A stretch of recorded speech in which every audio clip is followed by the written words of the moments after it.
गीत की शादी रॉकी से होती है। रॉकी और लकी दोनों भाई जिनका आपस में बड़ा प्यार होता है। अरे वाह भाभी, क्या खाना बना है। अब तो घर में ही होटल वाला स्वाद रोज मिला करेगा। अरे लकी, तुम अभी जानते नहीं हो मुझे। तुम बस डिश का नाम बोलो, मैं तुम्हें इसी किचन में बनाकर खिलाऊंगी। चढ़ा रहा है तुम्हें ये, और तुम भी ना। गीत रॉकी के छोटे भाई को दोस्त की तरह मानती। वो रॉकी के साथ उसकी भी जरूरतों का ध्यान रखती। लकी, ये रहे तुम्हारे कपड़े, धोकर प्रेस करवा दिया है, अलमारी में सजा लो। अरे रख दो ना भाभी अलमारी में भी। हाँ हाँ, सब भाभी करेगी तो तू क्या करेगा। रहने दीजिए ना माँ जी, शादी हो जाएगी तो खुद ही सुधर जाएगा। अरे रहने दो यार, तुम दोनों मेरे कपड़े यहीं पे रख दो। एक कपड़े अलमारी में रखने को क्या बोल दिया, शुरू हो गई। एक दिन, रॉकी सुनिए ना, कल जल्दी आ जाना, मुझे मायके जाना है, या सुबह छोड़ दीजिए और शाम को लेकर आ जाना। अरे नहीं नहीं, कल तो बिल्कुल पॉसिबल नहीं है, कल मीटिंग है। तुम लकी के साथ चली जाओ ना, और उसे कह देना कि शाम को लेकर भी आ जाएगा। लकी भाभी को लेकर मायके जाता है, शाम को लेकर भी आता है। आते वक्त, लकी, तुम्हारे लिए मैंने एक लड़की देखी है, बहुत सुंदर है। अच्छा, क्या बात है भाभी, मुझे भी दिखा दो, और उससे भी पूछ लो कि मुझसे शादी करेगी ना। इतनी सुंदर होगी तो मुझसे क्यों शादी करेगी भाभी। अरे वाह, क्या बुराई है तुम में, इतने अच्छे हो दिखने में। हाँ, बस अपनी भैया से थोड़ा कम हो। हाँ भाभी, आपको तो भैया से अच्छा कोई लगता ही नहीं है। लकी, तुम्हारे भैया हैं ही लाखों में एक। रात में दोनों घर आते हैं, लेकिन थोड़ी ही देर में उनके घर रॉकी की मौत की खबर आती है। हे भगवान, ये क्या हो गया। मेरा बेटा मुझे वापस कर दो। सब मिलकर माँ और गीत को संभालते हैं। एक दिन, गीत बेटा, अब तो रॉकी रहा नहीं, तू देख ले अगर मायके जाना हो तो। गीत कुछ नहीं बोलती और कमरे में चली जाती है। एक दिन बुआ सास उन लोगों के घर आती है। अरे भाभी, किसकी नजर लग गई आप लोगों के घर में। मुझे तो लगता है कि इस लड़की के ही पैर ठीक नहीं है, तभी तो आते ही हमारे घर का चिराग खा गई। बुआ सास की बात सुनकर गीत को रोना आ जाता है। वो अपने कमरे में जाकर जोर जोर से रोने लगती है। लकी को ये सब देखकर अच्छा नहीं लगता। बुआ क्या बोल रही हैं? किसी का जीना मरना ऊपर वाले के हाथ होता है, ना कि किसी के पैर पर।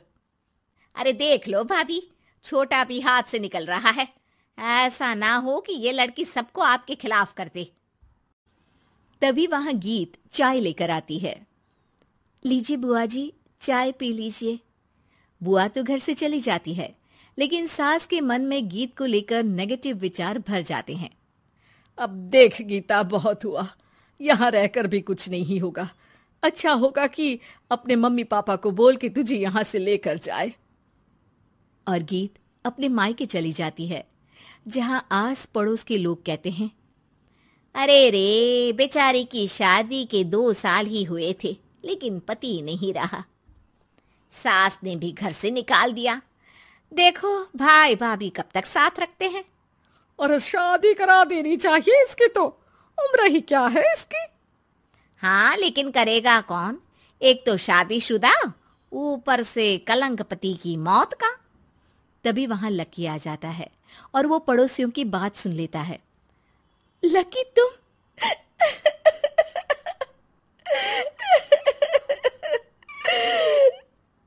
भाभी, ये जमाना आपको जीने नहीं देगा, लेकिन आप चिंता मत करना, मैं आपको आपके हिस्से की सारी खुशियां दूंगा। लीजिए, माँ ने आपका ये बैग भेजा है, इसमें आपके जरूरी सामान है जो वहीं रह गए थे। लकी देखता है कि गीत को ससुराल से लेकर मायके तक हर जगह सिर्फ ताने ही सुनने पड़ते हैं। वो सीधे अपनी माँ के पास जाता है। माँ, एक बात सुनो, ये कहाँ का न्याय है। एक लड़की जो छोटी सी उम्र में अपना पति खो चुकी है, वो अब दुनिया के ताने भी झेल रही है। यार, ये तो गलत है ना माँ, हमें भाभी का सपोर्ट करना चाहिए। क्या भैया होते तो भाभी को ऐसा देखकर दुखी नहीं होते? अरे देख लकी, ये समाज ऐसा ही है, और भैया होते तो गीत की ये हालत होती ही नहीं। बिना पति के औरत को तो ये सब झेलना ही पड़ता है। लेकिन कोई तो जरिया होगा ना माँ, भाभी भी हमारे परिवार का हिस्सा है, हम कुछ तो कर सकते हैं ना उनके लिए। हिस्सा है नहीं, हिस्सा थी, और अब तू ज्यादा ना भाभी भाभी करना बंद कर दे, समझा? कुछ दिन ऐसे ही बीतते हैं और एक दिन लकी देखता है कि गीत उसके ही कॉलेज में पढ़ने आई है। अरे भाभी, आप यहाँ कॉलेज में कैसे? लकी, मैंने पढ़ने का निर्णय लिया है। शादी के कारण मेरी पढ़ाई को बीच में ही रोक दिया गया था, पर अब जब कुछ नहीं बचा तो मैंने सोचा पढ़ाई में ही मन लगाऊं। अरे आपने बिल्कुल सही सोचा भाभी। किसी भी तरह की कोई भी जरूरत हो तो प्लीज बिना किसी हिचक के बताना, मैं हूं आपकी मदद के लिए।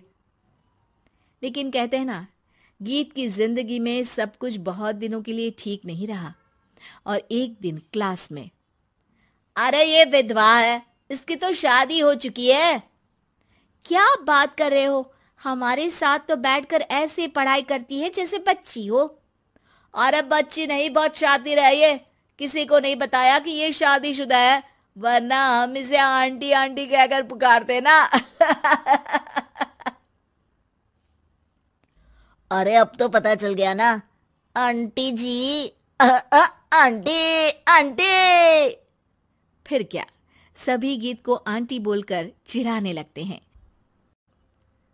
गीत को रोना आ जाता है और वो क्लास के बाहर जाकर रोने लगती है। सामने से लकी आ जाता है। अरे क्या हुआ भाभी, आप रो क्यों रही हैं? तभी पीछे से एक लड़की आ जाती है। हे हैंडसम, इस औरत से ना दूर रहना, इसके प्यार में मत पड़ जाना, क्योंकि ये शादीशुदा है। हमारे साथ झूठ बोलकर हम जैसे ही रह रही थी। हाँ तो क्या गलत है?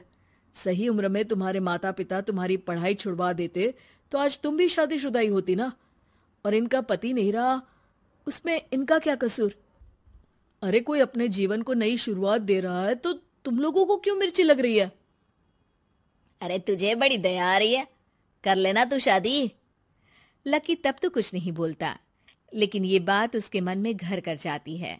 और फिर एक दिन, माँ, मैं गीत से शादी करना चाहता हूँ। अरे क्या बक रहा है बेटा, तेरा भाई तो खा गई वो, अब मैं अपना दूसरा लड़का नहीं खो सकती। नहीं माँ, मैं गीत को यूं परेशान नहीं देख सकता। उसका कॉलेज में भी लोगों ने जीना मुहाल कर रखा है। मैं उनसे शादी कर उन्हें फिर से इस घर की बहू बनाऊंगा। तुम मानती हो तो ठीक है, नहीं तो मैं घर छोड़कर चला जाऊंगा। अरे मुझे मंजूर है बेटा। लकी माँ के साथ गीत के घर जाता है और उसका हाथ मांगता है। घर वाले मान जाते हैं। थोड़े से इनकार के बाद गीत भी लकी से शादी करने को मान जाती है।